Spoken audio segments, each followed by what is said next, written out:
Hi friends, I am doctor Priyanka Singh. I welcome all of you to my channel. मैंने एक video डाला था सब कोरियोनिक हीमेटोमा के बारे में, जिसके बाद काफ़ी क्वेरीज आए थे सब कोरियोनिक हीमेटोमा को लेकर के। तो आज मुझे लगता है कि थोड़ा सा और डिटेल में इसके बारे में बात करना चाहिए रिगार्डिंग कॉज ऑफ सब कोरियोनिक हीमेटोमा क्यों होती है, किस में ज़्यादा होता है, रिस्क फैक्टर्स क्या होते हैं, सिम्टम्स क्या होता है, और अगर कोई सिम्टम नहीं है तो अगर अल्ट्रासाउंड पे आता है तो फिर कैसे उसको मैनेज करना है, और उसके फाइनली बात करेंगे मैनेजमेंट ऑप्शंस यानी ट्रीटमेंट क्या क्या होता है।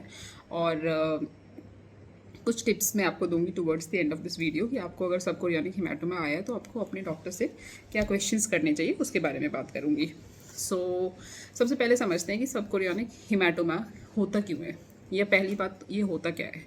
सब कोरियोनिक हीमेटोमा जो है एक ब्लड कलेक्शन बोल सकते हैं। जैसे कि हमारे बॉडी में कहीं पे भी ब्लीडिंग होती है, फॉर दैट मैटर कोई भी पार्ट है, सपोज आपको स्किन में कहीं पे भी चोट लगी है तो वहाँ सबसे पहला चीज़ जो होता है वहाँ पे ब्लड कलेक्ट होता है। कोई भी वेसल होता है उसके फूटने से ब्लड कलेक्ट होता है और वो ब्लड धीरे धीरे धीरे धीरे ऑर्गेनाइज होता है, यानी कि वो सॉलिड बन जाता है, तो उसको हम क्लॉट बोलते हैं।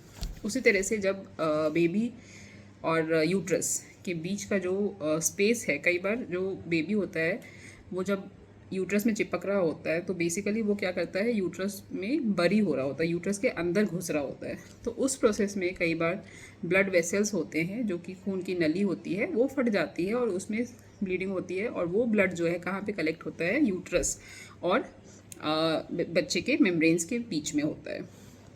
तो ये ब्लीडिंग अगर कई बार अपने आप रुक जाती है और जो ब्लड कलेक्ट होता है वो थोड़े टाइम बाद सॉलिड बन जाता है और उसको बोलते हैं सब कोरियोनिक हीमेटोमा।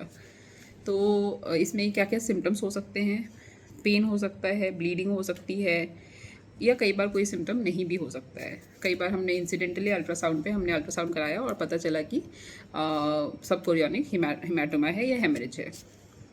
तो सबसे पहली चीज़ है कि आपको पैनिक बिल्कुल भी नहीं करना है, क्योंकि मोस्ट ऑफ द टाइम्स क्या होता है कि ये जो हेमरेज होता है इसका प्रेगनेंसी पे कोई भी एडवर्स आउटकम नहीं होता है, जो कि स्टडीज़ में अक्सर पाया गया है। बहुत सारे स्टडीज़ हुए हैं इसके ऊपर कि सब कोरियोनिक हीमेटोमा और प्रेगनेंसी आउटकम को स्टडी किया गया है। बहुत लंबे टाइम तक देखा गया है, 10 साल, ओवर 10 ईयर्स ऑफ स्टडीज़ हुए हैं जिसमें कि पाया गया है कि सब कोरियोनिक हीमेटोमा, 2 ग्रुप को स्टडी किया गया था और टोटल 1000 पेशेंट्स को एक स्टडी में इंक्लूड किया गया था, जिसमें से कि टोटल 180 पेशेंट को सब कोरियोनिक हीमेटोमा आया था अल्ट्रासाउंड पर। बट उनके और जो जिन पेशेंट्स में कुछ भी नहीं था उनके आउटकम में कुछ ज़्यादा डिफरेंस नहीं था। तो ये रिसर्च प्रूवन है कि सब कोरियोनिक हीमेटोमा ज़्यादा मोस्टली अपने आप रिजॉल्व हो जाता है, तो इसलिए आपको घबराने की ज़रूरत नहीं है। और ट्रीटमेंट की बात करें तो येस, बेड रेस्ट एडवाइस करते हैं doctors. Bed rest, pelvic rest, intercourse नहीं करना है, संबंध नहीं बनाना है, कुछ भी भारी काम नहीं करना है, वज़न नहीं उठाना है। नॉर्मल आप अपने घर के काम, रूटीन काम कर सकते हैं।